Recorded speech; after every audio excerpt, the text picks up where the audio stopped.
Nama saya Haryo Dewantoro, NIM A1D019174. Di sini saya akan mereview artikel yang berjudul Pengeksploitasian tanaman secara ilegal oleh pihak asing menggunakan kultur jaringan. Di sini nama penulis dari artikel itu Albertus Henry, jumlah halaman 4. Pendahuluannya, kultur jaringan merupakan salah satu metode biologi untuk mengembangkan tumbuhan menjadi banyak secara vegetatif. Sebenarnya teknik ini hampir sama dengan teknik perkembangbiakan vegetatif lainnya. Hanya jika teknik perkembangbiakan vegetatif yang lain menghasilkan keturunan yang berbeda, sedangkan teknik kultur jaringan menghasilkan keturunan yang memiliki gen dan sifat yang sama seperti induknya. Teknik kultur jaringan berasal dari bahasa Inggris, yaitu tisu kultur, dari bahasa Jerman yaitu Kultur, dari bahasa Belanda disebut Weefselkwek atau Weefselkultur, yang berasal dari kata kultur, yaitu berarti membudidayakan atau mengembangbiakan, dan jaringan yang berarti serangkaian dari beberapa sel yang memiliki peranan dan fungsi yang sama. Pemanfaatan kultur jaringan itu menggunakan sifat totipotensi, yaitu sifat biologi pada sel yang menunjukkan kemampuan sel untuk memperbanyak sel-sel sehingga dapat tumbuh dan berkembang. Teori ini dikembangkan oleh profesor yang bernama J. Haberland pada tahun 1998. Teknik ini biasanya dilakukan karena tanaman yang sulit berkembang biak dengan cara generatif.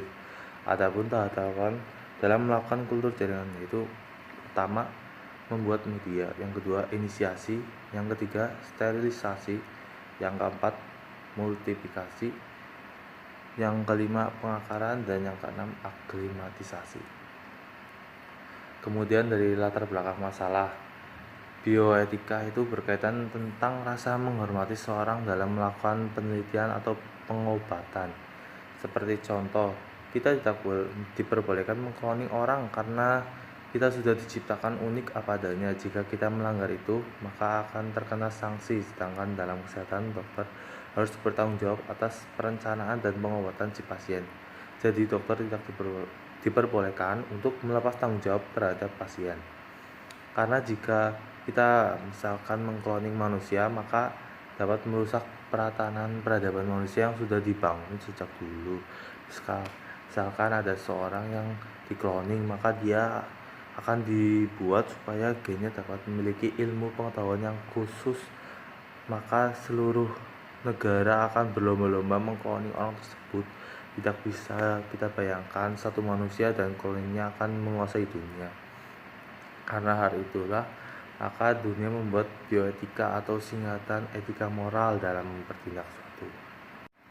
Dalam kasus pencurian plasma nafta oleh negara maju itu, menurut saya setuju dengan hal itu, dikarenakan walau mereka mencuri, mereka bisa melestarikan alam dengan cara kultur jaringan di negaranya.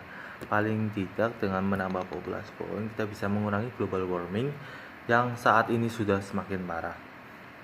Walaupun saya setuju dengan hal itu, karena mencuri itu hal yang sangat tidak baik. Alangkah baiknya jika negara maju itu menggunakan cara baik-baik pada pemerintah sekitar, karena negara yang dimintai gen tumbuhannya juga tidak dirugikan oleh tindakan tersebut. Cara melakukan pertukaran atau pembelian kepada pemerintah juga lebih memiliki moral daripada mencuri. Kegiatan setujuan karena hal mencuri itu juga karena negara itu membutuhkan visa karena penjualan keluar. Sebenarnya kegiatan penjualan tanaman keluar juga dapat membantu perekonomian di Indonesia. Kemudian ada kelebihan dari artikel ini. Yang pertama, dalam artikel ini berisi sebuah masalah yang menarik untuk dibahas, yaitu eksploitasi tanaman secara ilegal dan kultur jaringan oleh orang asing. Pengeksploitasi ini dengan mengambil gen dari tanaman yang akan digunakan secara ilegal. Kemudian dalam artikel ini kita dapat tahu bahwa pencurian tanaman bisa hanya dengan menggunakan sel dari tanaman tersebut. Yang ketiga, dalam penulisan artikel ini sudah urut dari pendahuluan hingga akhir, hingga dari masalahnya.